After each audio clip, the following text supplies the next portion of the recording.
یہ مضمون نزہت نوشین کا ہے. عنوان ہے یوسف صفی کا ڈرامہ ٹیپو سلطان پر ایک نظر.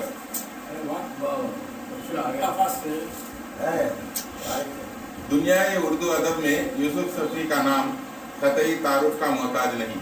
ایسے دور میں جبکہ سیاسی تناظر میں ایک جمہوریت کے علم بردار اور حساس فرما روا پر بے بنیاد اور من گھڑت الزامات لگا کر اپنا الو سیدھا کرنے کی کوشش جاری ہے، اس کے عظیم پرجلال اور غیر متعصبانہ کردار کو سامنے لا کر اس کے روشن پہلوؤں کو اجاگر کرنا ایک جرأت مندانہ اقدام ہے. یعنی موضوع کا انتخاب دیکھ بھال کر ہی کیا گیا ہے. رسم تاج پوشی میں حلف برداری سے لے کر جام شہادت نوش کرنے تک کی پوری تاریخ کو سمیٹنے کی کوشش جلوہ گر ہے، جس میں معاشرتی زندگی کے پہلوؤں پر بھی روشنی پڑتی ہے. اور اس سے پہلے شاید ہی کسی نے ٹیپو کی معاشرتی زندگی پر قلم اٹھایا ہو. ٹیپو سلطان جو ایک تاریخی ڈرامہ ہے، اس کی زندہ کہانی کو راست بازی کا وصف خاص رکھنے والے اس ادیب نے وقت کی کروٹ کا احساس کرتے ہوئے فن کے اپنے خاص انداز میں ڈھالا ہے. ماضی کے حالات کو حال سے اس طرح جوڑا گیا ہے کہ مستقبل میں بھی اس کی حقیقت زندہ رہ سکے. ہندوستانی تاریخ کے ایک سیکولر حکمراں کی بے لوث طرز حکمرانی، شخصیت، سیرت و حالات زندگی کو نئی نسلوں تک امانت کے طور پر پہنچانے کا فریضہ انجام دیا گیا ہے. بے باک بادشاہت کی طویل مدت میں اس زمانے کی امتیازی خصوصیات کا پتہ چلتا ہے. ممتاز سپاہ سالاروں کی وفاداریاں اور وطن دشمنوں کی غداریاں کھل کر سامنے آتی ہیں. تاریخی واقعات ہمیشہ دلچسپی کا باعث ہوتی ہیں، اور پھر زبان عام فہم اور سمجھنے میں آنے والی ہو تو قاری کے مطالعے کا تسلسل برقرار رہتا ہے. دراصل جن اہم و مختلف تاریخی واقعات کو اس میں قلمبند کیا گیا ہے وہ کسی ایک کتاب کا نچوڑ نہیں بلکہ کئی مستند تاریخی کتابوں کا حاصل ہے، جسے بڑی محنت، لگن اور جستجو کے ساتھ اکٹھا کیا گیا ہے. ان تمام لوازمات کا جن کا فن ڈرامہ نگاری متقاضی ہے خیال رکھا گیا ہے. منظر کشی، مناظر کا ربط و تسلسل، زبان و بیان کی احتیاط، مکالموں کی چستی، لہجے کی توانائی، اظہار پر گرفت، الفاظ کی خوش انتخابی فن پر دسترس کو ظاہر کرتی ہے. شیر دل بادشاہ کے اعلیٰ عزائم، وطن دوستی، رعایا پروری، سیاسی و سماجی ٹوٹ پھوٹ، یعنی تاریخ کے ایک عہد کو مکالموں میں سمونے کی کوشش کی گئی ہے. یہاں ڈرامے سے چند اقتباسات ہیں.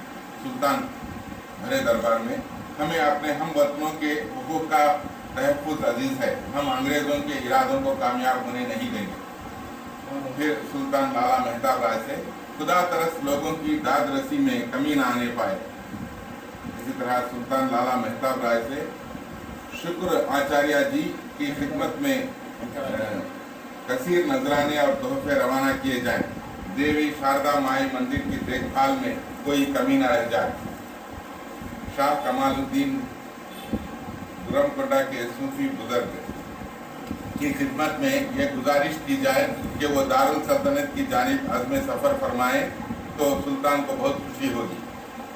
یوسف صفی نے ڈرامے کے مزاج کو نفسیات کی روشنی میں اپنے تجربات و مشاہدات کے بلبوتے پر بڑے ہی سلیقے سے نکھارا ہے، جس سے فن کی پختگی کا اندازہ ہوتا ہے. اپنے محسوسات کو بدولت حالات کی بہتر ترجمانی کی گئی ہے. یہ خدا ترس و نیک دل بادشاہ کی زندگی کی مختلف کیفیات کو خاص پیرائے میں ڈھال کر الفاظ کا حسین جامہ پہنایا گیا ہے. زیر بحث کتاب بے مثال اردو ادب نوازی کا اعتراف ہے. تعمیری انداز فکر کے نشان صاف نظر آتے ہیں. مثال سلطان لالا مہتاب رائے سے ہر طرف افواہوں کی دھول اڑنے لگی ہے، کہیں ایسا نہ ہو کہ معصوم رعایا کا ذہن آلودہ ہو جائے. لالا مہتاب رائے سلطان کو اپنی مٹی سے پیار ہے، وہ اپنے ملک کی ترقی کے خواہاں ہیں، اپنے سرداروں اور رعایا سے بھی یہی توقع رکھتے ہیں. علی رضا خان ایجاد، تخلیق و تحقیق کی لگن سلطان کے اختراعی ذہن کی مضمون منت ہے. مذکورہ کتاب میں ادیب نے ٹیپو سلطان کی نجی زندگی پر جو روشنی ڈالی ہے وہ بہت ہی خوش آئند ہے. लेकिन ऐसा महसूस होता है कि खिलाफ फितरत काम लिया गया है। दो सौतनों के दरमियान जज्बा रिखाबत एक फितरी जिबल्लत है जिससे इस्तिस्ना मुमकिन नहीं।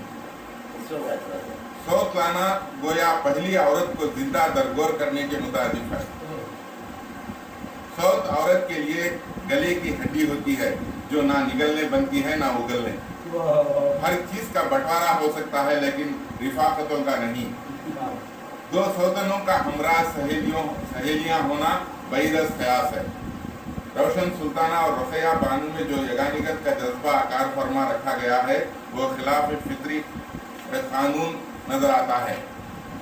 फाजिल अदीब ने इस नुक्ते को शायद इसलिए नजरअंदाज किया हो कि मसावत, खुददारी, दरिया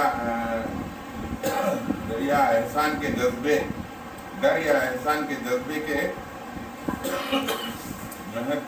अगर इंसान चाहे तो इस जज्बे से ऊंचा उठ सकता है, जैसा कि रखैया बेगम रोशन सुल्ताना से कहती है।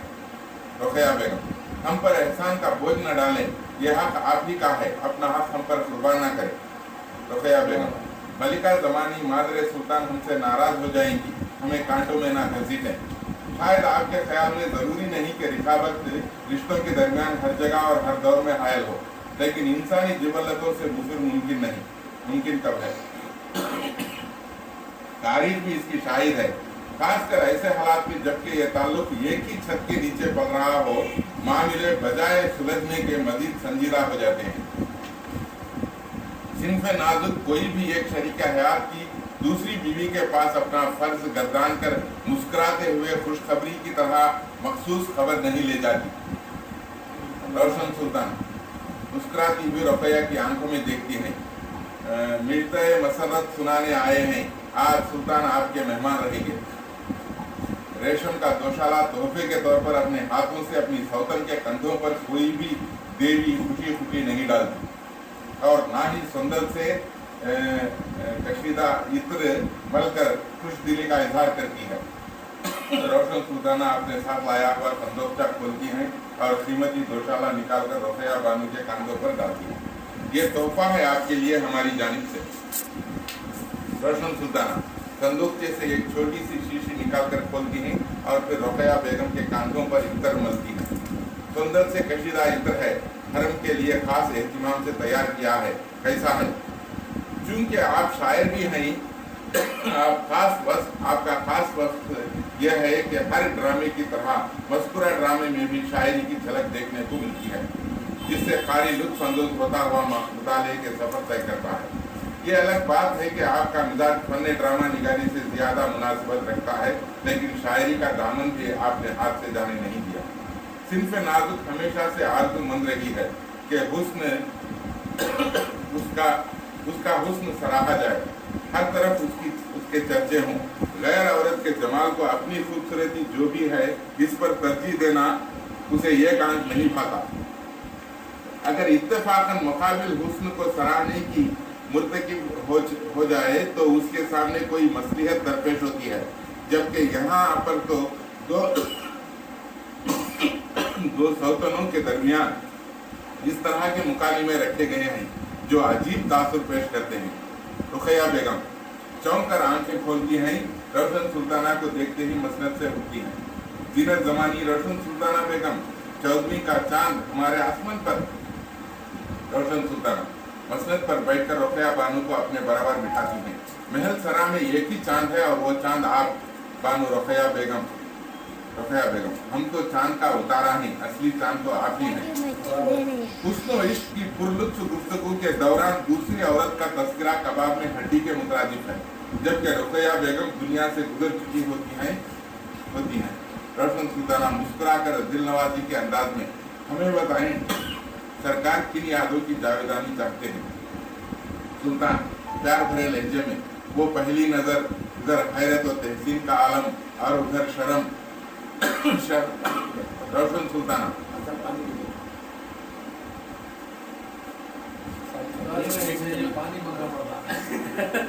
रोशन सुल्तान बानू रखैया बेगम भी तो थी, उनके हुस्न का शहर भी था। रोशन सुल्ताना आज भी हमारे सांसों में बेगम रखैया बानू की याद रवा दवा है। वो सराबा मोहब्बत थी, खुलूस का पैकर थी।